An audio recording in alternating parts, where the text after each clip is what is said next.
Oke, bertemu lagi dengan saya Cahyo. Kali ini kita akan membahas tentang otomotif ya. Di belakang saya sudah ada mobil yang keluaran Daihatsu Ayla.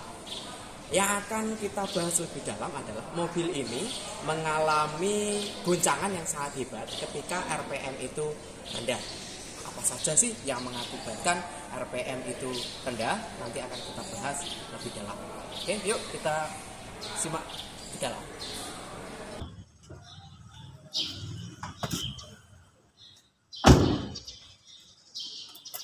Oke, kali ini kita sudah ada di dalam mobil Xenia yang mengalami guncangan ketika RPM itu rendah. Apa sih yang bisa mengakibatkan guncangan ketika RPM itu rendah?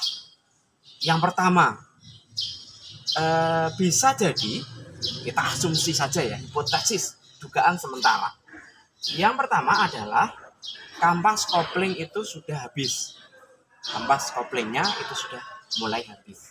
Dari mana sih bisa lihat kampas kopling itu mulai habis? Yang pertama, di buku panduan, kampas kopling itu bisa dikatakan harus ganti ketika odometer atau jarak tempuh kendaraan itu sudah mencapai 80.000 km. Berarti ketika mobil itu odometernya lebih dari 80.000 km, dia seyogyanya harus ganti kampas kopling. Yang kedua, ketika ada goncangan hebat, ketika RPM itu rendah, getar, goncangan itu seperti apa sih? Yang saya artikan seperti gini, ketika kalian belok, tapi gigi persneleng atau gigi penambah kecepatan itu masih ada di gigi yang tinggi, gigi 4 atau 3. Dan tanpa kalian injak pedal kopling, sehingga getarannya itu terasa. Lah, seperti itu loh yang saya maksud, getarannya. Tapi di sini dia RPM-nya rendah, masuk 1 tapi udah getar. Nah, itu. Ada juga kemungkinan hipotesisnya kita duga sementara adalah pangkon pada atau dudukan atau engine mounting itu sudah mengalami kerusakan. Itu bisa mengakibatkan engine tersebut mengalami getaran yang hebat sehingga masuk ke dalam kabin. Nah, kita buka di sini kap pada kendaraan Ayla. Ya. Getarnya sangat terasa. Ya, ini tuh kita bisa lihat getarnya.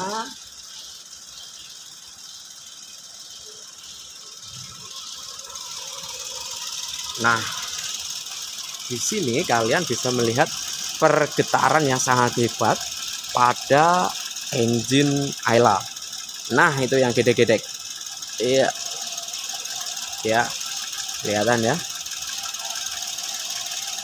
Nah, nanti kita lihat di sini kemungkinan besar adalah engine mountingnya.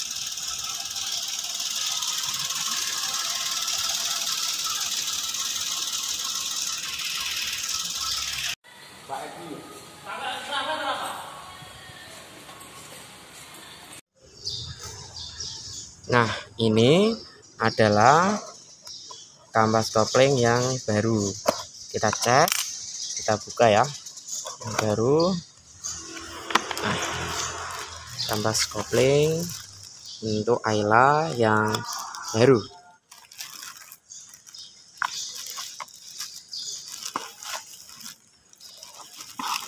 Nah, di sini kita bisa lihat perbedaannya. Ya, sangat menonjol ya. Di sini masih ada grab-grabnya, sedangkan di sini sudah tidak ada. Nah, oke, ini sudah habis. Yang lawas ini sudah habis, dan ini yang baru itu masih ada grabnya. Nanti kita ukur berapa sih ketebalan dari kampas kopling untuk Ayla ini.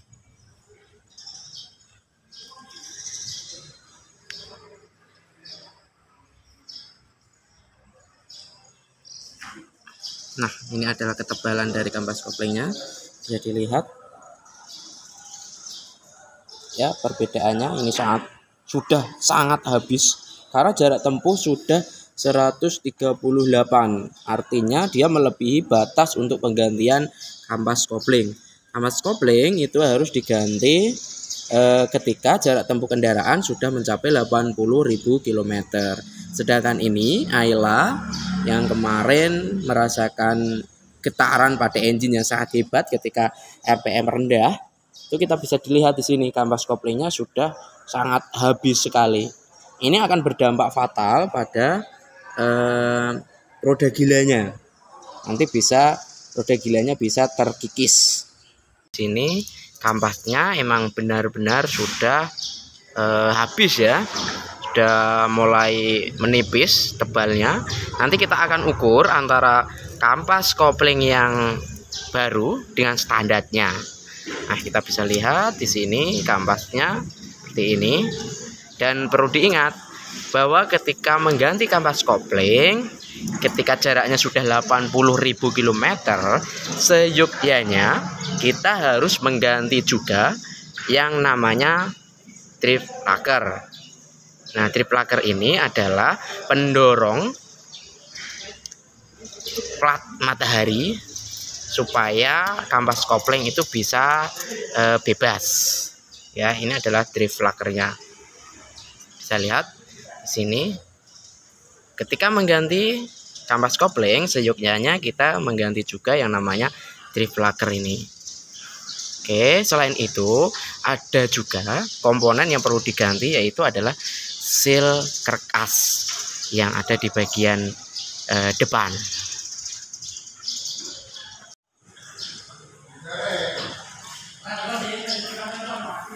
Nah, kali ini kita akan mencoba mengukur kampas kopling yang baru untuk Ayla. Ya, kemarin kita beli online, kita coba ukur berapa sih ketebalan dari kampas kopling ini menggunakan skate mat. Kita perhatikan di sini berapa sih ketebalannya, kita ukur. Di sini kelihatan tebalnya adalah 7,1 mili, 1 mm. Ya, nanti kita coba bandingkan dengan buku pedoman miliknya Ayla. Dan ternyata selain kampas kopling yang mengalami keausan, di sini ketika sudah dipasang kampas kopling dan dibongkar dudukan atau engine mounting, terlihat bahwa engine mounting mengalami kerusakan juga. Bisa dilihat pada video di sini, engine mounting pada sebelah sisi kiri itu mengalami patah karet. Bisa dilihat pada video di sini. Engine mountingnya benar-benar sudah tidak menyatu dengan bodinya. Setelah mencari dan tidak mendapatkan engine mounting di kota kami, akhirnya kami melakukan pembelian lewat online engine mounting Ayla Agya sebelah sisi kiri. Dan ini adalah hasil dari beli online. Ya, masih bagus. Masih menyatu, tidak seperti gambar yang pertama tadi. Mengalami goncangan yang sangat hebat ketika putaran RPM itu rendah. Nah, hipotesis apa sih yang bisa saya simpulkan di sini? Ada beberapa hipotesis atau dugaan sementara yang bisa saya simpulkan. Yang pertama adalah bisa saja kampas kopling itu mengalami aus atau sudah habis. Yang kedua adalah engine mounting itu mengalami kerusakan. Nah, itu tadi ketika kita bongkar kampas koplingnya dan kita acuan pada odometernya sudah sesuai dan kampasnya benar-benar habis, kita bisa dilihat di sini kampas koplingnya memang benar-benar sudah habis. Drodop atau goncangan pada mesin diakibatkan oleh kampas kopling yang sudah habis dan sudah waktunya nanti. Jangan lupa subscribe dan komen pada channel saya yang ada di bawah ini dan tunggu video-video saya berikutnya. Sekian, terima kasih.